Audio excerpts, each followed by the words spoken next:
Hey there, welcome back guys. In this video we're going to be replacing some parts in the PB-2520. As you see right here, the fan kind of broke off inside of there, and then this thing broke off too, as you can see here. So we're going to find some parts here at Parts Tree. Any part from any of your lawn mowing equipment, chainsaws, etc., snow blowers can be found on here. As you can see in this particular video, we're going to be doing the starter. So we're going to be replacing part of the starter. As you can see here, we just need part number 2, which is right there. So you can click on any part instead of buying the whole unit. And then part 2 of this video, we're probably going to be replacing the carburetor, but we can't replace the carburetor until we replace the fan. Once we know the fan works and there aren't any other internal components that are broken that need replacing, then we'll move on to the carburetor. But we can't do that without trying this first. As you can see here, in the end, we'll show you, so you'll get your thing up and running. It should start off on 1 pull, or maybe 2 pulls, maybe 3 pulls.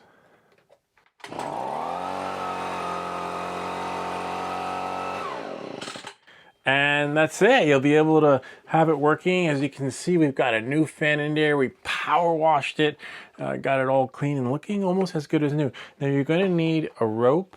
So a rope that actually has the tip that looks like this. You don't want to put a tip that looks like that into the engine, so we can lock it and pull this thing off. You want your tip to be like that. So you can just use a lighter and burn it so it's like that, and then when you turn it, you'll be able to unwind this thing right here.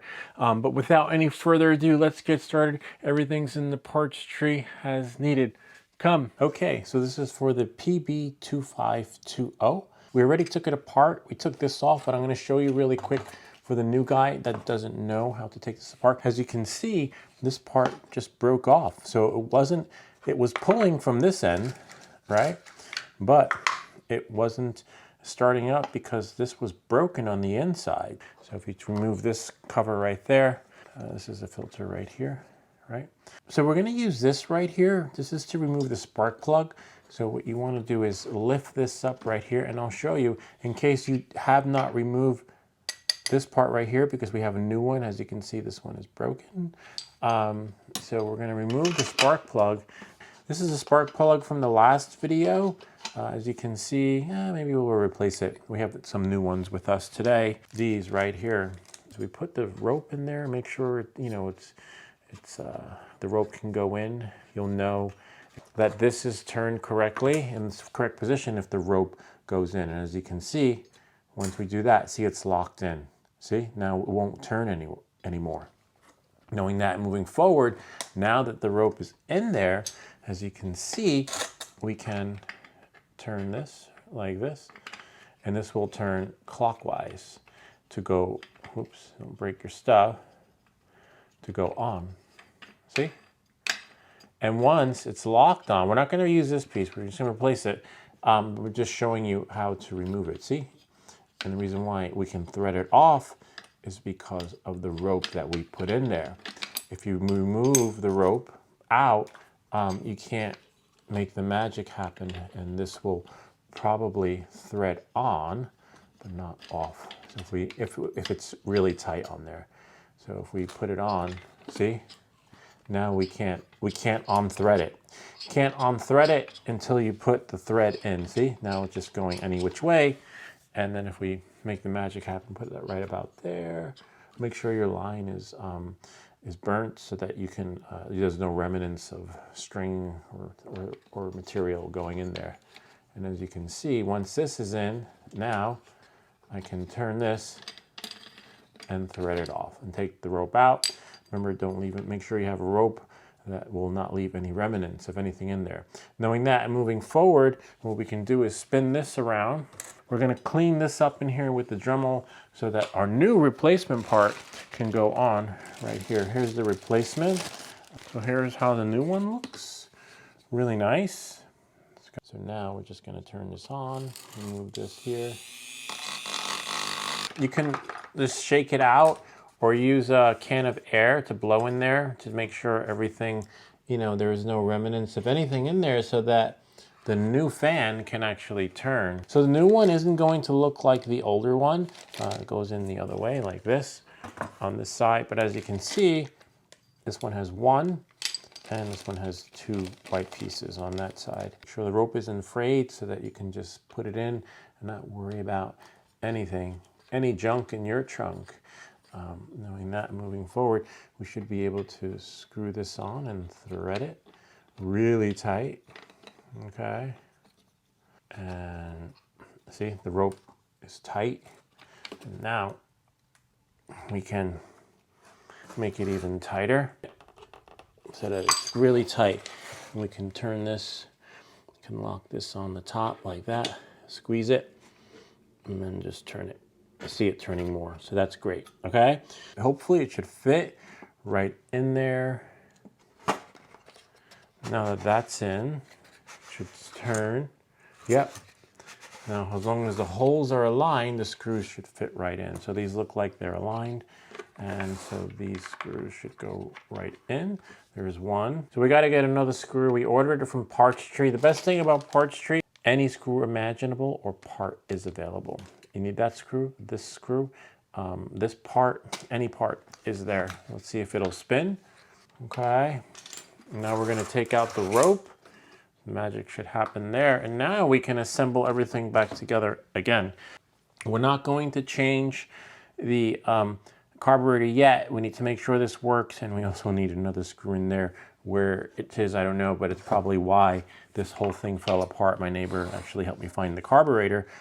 Special shout out to Pedro because he found the unit, but also shared that maybe the bolt that was in here fell off, and that's how all that happened. It's pretty dead on. Make sure your filter is on there, into the back, right about here. And see that? Much easier to take apart and work with once it's in pieces rather than working with it as a whole. We're gonna do the spark plug. Why not, right? Look at that one, really nice, I have to say. This one came from Amazon, I believe. So we'll put this one in there, we'll just screw it in. And if you have a drill, it will probably work faster with the reassembly. Just tight enough so that it's a tight fit, okay? And now we can put this back on. See how much easier it is to service once it's taken apart. So now we just need to reassemble it. This part goes here, squeeze that on. This one we had to bend a little bit. We cleaned that up in there because it was really gooked up in there. Look how clean that is for a machine that's 5 years old. Again, we power washed it, not recommended, but as you can see, it's still, magic should still happen. And this turns, which is great, but hopefully, again, everything should work out with the new fan. And so this should go on like that. And then we'll just do one here. See? It does look really nice after it's been power washed. And there's that one. We only have 3 more, which is great. And it goes right underneath. So if you need to pull it out, you just push your screwdriver in there for additional repairs. There, just double check them all. And now for the other side, see, we're pretty much done. If it's not working, you might need to bend it accordingly. And then this goes right in here, right here, see? And then it rests. And then what you'll do is finagle it to make the magic work, see? Bend that, now it's easier to service. This will go in there, and then now, see, oh wow. So much easier now when it's cleaned up in there too. Now we should be able to put this thing on. This thing should go on very easily. Remember, we unplugged the spark plug. See, and now we can do that. Seal from here, down here, voila. Put maybe this thing back in, little spark plug. Pops in, everything pops in nicely. Now we can put one screw in here. It's pretty tight there. See, right in there. Tightening the screws seals the gaps. If you have gaps, then something's wrong. And as you can see, now it's tightened. And then we have more screws going around here. I believe that's it. It was the extra one that was on the other side of the fan. if you recall. We took, because I don't know where it came from. It was in there, and maybe they put the wrong screw in at manufacturing, but this was there. I did order another one. Filter back on, make sure it's seated all the way around. And then now we can just squeeze those little arrows and do that. See, these are all, the pull cord has its own separate 3 screws. You can't mess that up. Put it a little bit at the position that it should be so that it goes on the way it's supposed to. As you can see, now, yep, that's in there now. Now you know it's in correctly. There we go. There's 1, 2, 3 felt right under there. And that's it. Hopefully this works. Now we can prime it, make sure didn't miss any screws, everything's good, nice and clean. Okay, we don't need any of the other attachments. All right, move everything out of the way. If you do start it inside, don't start it for long because remember it's a lot of gas, CO2. So if you run it for like 3 or 5 seconds. And now, let's see the magic happen. Throttle, make sure the start button is in start. Actually, hold that thought. You see how it was eaten up here? And in the beginning, when we took it apart, there was only 1 screw in here. But another reason why it will jam is because you need both screws. Without both screws, it's not going to be balanced or flush. It might be like that, might be like that, in there, just a little bit off. And then that's going to cause it to jam and lock. Knowing that moving forward, don't do this unless you have both screws. All right, here we go. Should pull nicely. Everything will just blow away. So if you could use this as a movie prop. All right, for that wind power. Whoops, I gotta turn, we turn this off. This is, remember, this has to be there, okay? And it should start on 1 pull or 2.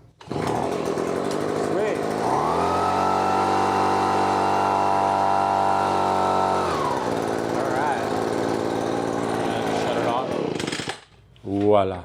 And then just double check this part here. You want to make sure that that's not locked up. That's pretty much it. Kind of neat, huh? We make these videos so you don't have to. Anyway, I hope that this video helped you. If you have any comments or questions, feel free to leave them down below. Or ideas for other videos. Remember to like and subscribe. And we'll see you all next time.